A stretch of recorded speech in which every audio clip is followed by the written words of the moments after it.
get this presentation started. After 12 weeks of valiantly working on this speech, I'm finally here to present it.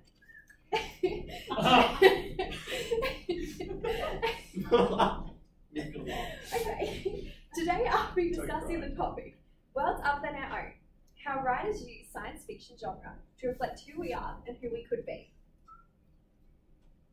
Okay, so, hi, I'm Georgia Rose Thomas. I'm here to discuss the significance of science fiction and how it impacts who we are and who we could be. You can find me at this email address here. Science fiction. So, I just want to break down the topic a little bit so everyone understands it a bit more. So, break down. So, who we are and what we could be simplifies into identity of present and future selves. So, genre. So, it's classification of art, music, or literature. So, in this, I'll be using the literature because movie, but yeah. So, science fiction, as I've already said, about the identity. So then there's hard science fiction, which is a category of science fiction categorized by an emphasis on scientific accuracy, and there's soft science fiction, which opposes that and can deny, and often, the laws of physics and matter.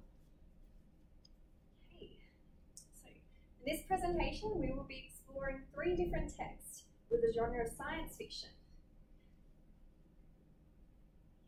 The first one we're doing is The Day the Earth Stood Still, directed by Robert Wise.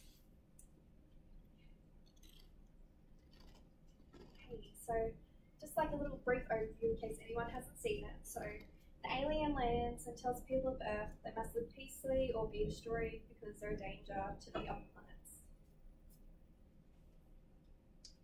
So when Couture and omnipotent automation arrives, it challenges the entirety of the world's perspective on who they are. It makes them question their identity when they realise they are not an isolated species that rules the universe. It's a film intended to be a warning to humankind, as humans with their nuclear weapons and aggressive tendencies are a threat to the entirety of the universe. Wise uses the motif of substitution of fear for reason throughout the film to show how humans react in different and unforeseen circumstances. It explores human identity in a way in which people react and respond to circumstances, especially with the ironic nature of Couture looking like a human, which has caused the population panic, as quite possibly anyone could be him.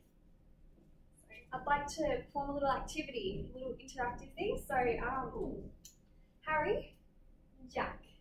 Harry, I'd like you to insult Jack as hard as you can. Just rip him. I don't like your hair. And I want you to respond. Your creative writing sucks. Okay, so Why would you say that? So the way that Jack has acted just then will be remembered by Harry. Harry, those words are probably going to be stuck in your head for the rest of your life. You'll see a little echo. Your creative writing sucks. And Jack, you'll probably get a haircut and cry. So One day. yeah. But it's so our actions and reactions become a key part of who we are and how others perceive us. Yeah, so we as humans are defined by actions, and Wise shows us a possible future where our actions as a whole could destroy us and our planet.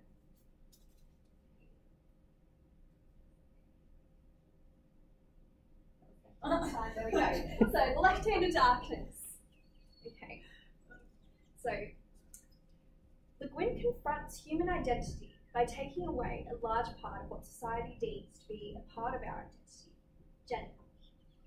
By taking away this social and cultural marker, Le Guin postulates who they could be as a society. Le Guin brings an anthropological approach to science fiction to her novel, as the story revolves around the main character, Genly A, who is Terran and earthly being, trying to understand the androgynous Gathian culture. The androgynous Gathians explore the matrix of gender and contrast to who they could be, with being respected and judged only as a human concerned by femininity and virility. Gender, sexuality, and prejudice are parts of modern identity, and Le Guin uses the genre science fiction to create an explorative future which contrasts and challenges views of modern society. That's Ursula Le Guin's one. Oh, no, that one. Okay. So Harrison Bergeron. So Vonnegut uses science fiction to explore free will, which ultimately determines human nature. A quick little overview, Harrison Bergeron. The year is 2081, and the constitutional amendments have been put in place to make all people equal through the use of physical and mental handicaps.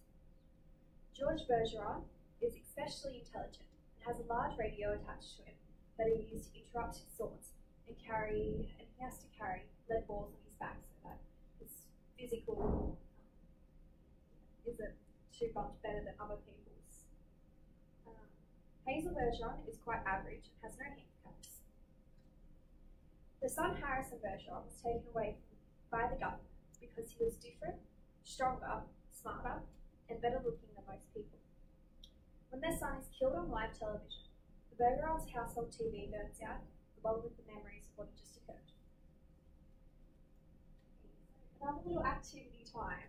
So we're going to have a little quiz, okay? But before we start the quiz, I'm giving out bonus points. So, Harry, Chris, Jack, Caleb, Stamstead. You get -2 points because you are males. Oh.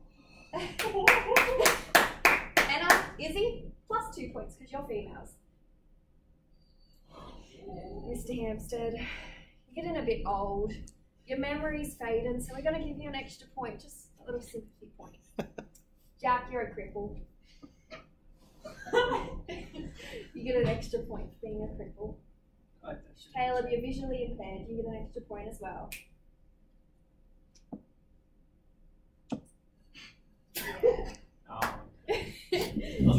I give you extra point for bad creative writing if you want. What about the emotional trauma caused by you rejecting him for so many years? Yeah, that probably deserves an extra point. So right now you're only on -1. Chris, you're still on -2 because you're the height of this class. You've got no problems. Unless Izzy can, apart from your male, so Anna and Izzy are still winning because they're perfect. But because you're both beautiful girls, we're going to -1 point each. Because, you know, being pretty gets you places in life, and we can't have that now, can we?